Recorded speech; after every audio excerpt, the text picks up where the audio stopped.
Hi friends, welcome to Jharna food court. ఇవాల్టి వన్ మీ recipe video boil egg fry.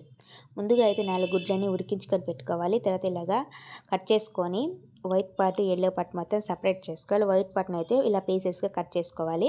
తర్వాత ఒక ప్యాన్ పెట్టుకొని ఆయిల్ యాడ్ చేసుకోవాలి. ఆయిల్ హీట్ అయిన తర్వాత వైట్ పార్ట్ కట్ చేసి పెట్టుకున్నాం కదా, అది మొత్తము బాగా ఫ్రై చేసుకోవాలి. వైట్ పార్ట్ మొత్తము ఇలా బాగా ఫ్రై అయిపోయిన తర్వాత కొంచెము దాంట్లోనే పసుపు ఉప్పు వేసుకొని అది కూడా బాగా కలర్ చేంజ్ అయ్యేంత వరకు అయితే మనము ఫ్రై చేసుకోవాలి. కలర్ చేంజ్ అయిన తర్వాత ఇలా ఒక ప్లేట్లోకి తీసేసుకోవాలి. మొత్తము అదే ఆయిల్లో కొంచెము ఆనియన్ కూడా వేసుకొని ఆనియన్ పచ్చిమిర్చి వేసి బాగా ఫ్రై చేసుకోవాలి. ఆనియన్స్ వేసిన తర్వాత మనకి బాగా ఫ్రై అయిపోయింది కదా, ఇప్పుడు ఇవన్నీ బాగా ఫ్రై అయిపోయిన తర్వాత కొంచెం ఉప్పు పసుపు కారము ధనియా పౌడర్ గరం మసాలా అన్నీ వేసి బాగా ఫ్రై చేసుకోవాలి. తర్వాత ముందుగా ఫ్రై చేసి పెట్టుకున్నాం కదా, ఎగ్స్ కూడా యాడ్ చేసేసుకొని బాగా కలుపుకొని స్టవ్ ఆఫ్ చేసేయడమే.